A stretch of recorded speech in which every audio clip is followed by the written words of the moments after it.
Hi there, folks. I'm going to try this out for the first time, doing a go live. Never had time to do it before, but um, it's just really to explain the situation that happened a few weeks ago. Obviously, I'm a member of the group Saving Scotland, which is a grassroots movement, and it's just to explain to activists and members why I'm not allowed to attend or speak at any of the events, maybe until the 4th of December 2020. I was arrested on the 10th of September after a protest we did outside the Parliament, and was charged with 3 charges, 2 of being the named organiser of the event, which was very successful at the rally we held in September the 5th this year, which was fantastic, and also charged with 1 charge for being the organiser, apparently, of the protest outside the Parliament. I was bailed under sort of police conditions, and those stated that I could not attend or attempt to attend a demonstration or rally. So basically, this is my civil liberties and democratic right to speak has been stopped. If I was to turn up to a demonstration and speak, the police have the right under the Coronavirus Act to arrest me, take me to a police station, and I would then be facing jail and straight to a court, say if it was this weekend, on the Monday. So bailed on police conditions that I do not attempt to attend a rally or demonstration. So I have not done so, or have spoken. But it just doesn't stop me speaking like this, or writing or commenting and staying active. So that's why I'm taking part in this. So I would love to actually thank everyone for their kind remarks after the arrest, and for friends and colleagues who appeared unbeknown to me outside the police station for quite a while. I was basically in the police station for 5 hours and interrogated about the situation.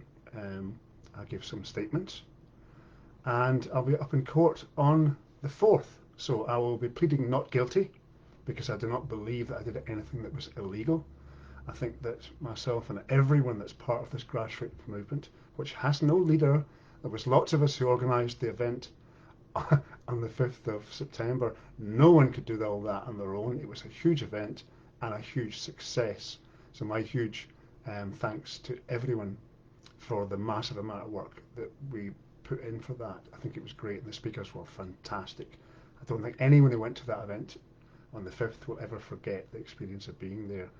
I would also like to say I send my solidarity to Robert Sproul, who himself was arrested and charged because of what Robert was trying to do to stand up for people's rights in Glasgow. So Robert and I have both been persecuted under the Coronavirus Act. I'd like to make a couple of comments regarding the legislation, and this comes from Lord Jonathan Sumption, a former Supreme Court Justice. He has stated that there are no powers in the coronavirus bill to control the movement of healthy people, and that the powers conferred to the Coronavirus Act of 2020 come from the Public Health Control of Disease Act 1984, updated considerably in 2008. So it's basically saying that one of our brightest stars of the justiciary is saying, quote, "It is a basic principle of British constitutional law that you cannot invade fundamental rights using general terms." What it means there is quite specific. It means that the law of the Public Health Control of Disease Act 1984, which underpins all the powers in the Coronavirus Act, relates to people who are infected or infected premises only. So it does not specifically relate to people who are healthy or uninfected. And the case I'll be arguing is that the powers have been overstretched, and I've asked my lawyer to obviously, we're hoping the case is going to get thrown out, but I will be pleading not guilty, and I will give them, if they want it, we will put the science on trial, and I will be calling and seeking to get the best scientists in the world to either come to or give a statement via Skype to the court. And what I mean is, people that you know, I'm not going to let people know exactly who they are, but I can say for now that even if the Crown were to call Sir Hugh Pennington, Scotland's leading virologist, he is not a member of the Scottish Government's advisory group, which is startling. Our leading virologist from Aberdeen University, his reputation went through the roof when he dealt with the E. coli scandal, or the E. coli sort of tragedy that occurred. I'm saying scandal, but it was there was a massive issue, and Sir Hugh Pennington came through that with, absolutely professional stars shining for him. Fantastic job that he did. So Hugh Pennington has said, and it's quite a forceful criticism of the Scottish Government, that what they have done is mapped a plan of how to deal with an influenza pandemic onto the coronavirus, and he said it's been a major mistake. He has argued that when it comes to coronaviruses, you cannot get a second spike. We heard all this propaganda coming from both governments, north and south of the border, one echoing the other, and a competition for popularity going on there, and obviously both governments taking selective bits of the science that suited them, ignoring the independent scientists.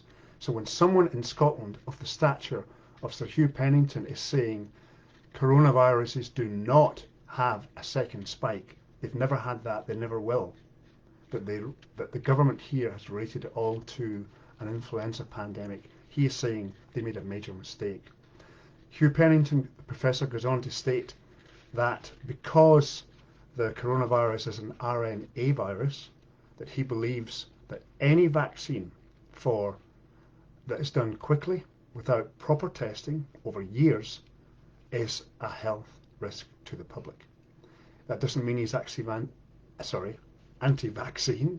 It just simply means he knows the science. There were 17 years in which they tried to get a vaccine for SARS-CoV-1. Now that's original coronavirus from a few years back, and there was 2 vaccines made for that. Neither worked. There were adverse effects from both, so it was ditched.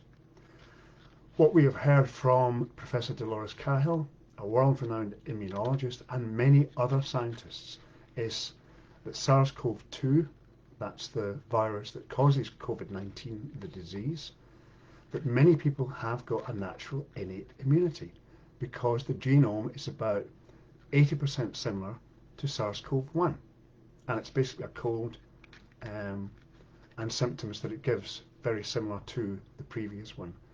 But for those that say, oh well, the immunity is short-lived, therefore we need a vaccine, that is not actually true. T killer cells can also kick in.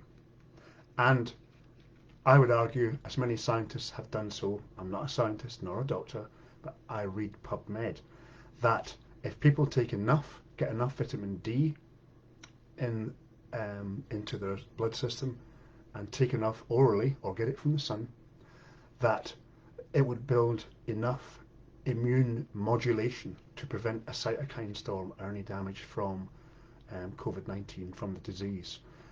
But even if people were seen to be infected now, there is a very strong argument stating that cases just now are not even medical cases, that people are asymptomatic, that it might even be old genetic debris, parts of just genetic debris from even exosomes that are being picked up, that the PCR testing itself is not a proper diagnostic tool.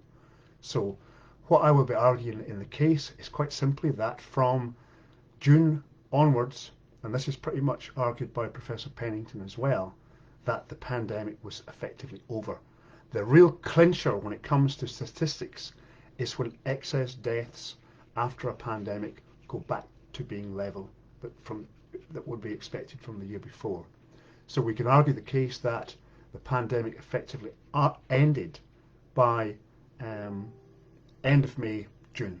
We held the rally in September, and I do not believe that anybody that was there would be infectious. So I think the best thing that we should be doing is constantly arguing our case and putting across our argument as a grassroots movement, showing that masks do not do anybody any good.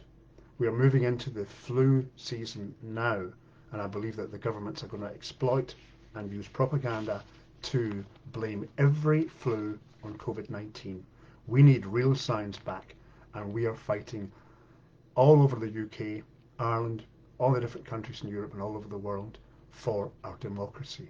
And we would love to see, I think there's a letter going to go to police officers and to nurses, doctors, etc., and people working in the care homes, asking us to join them, to look at the science and pleading with them to stand with us.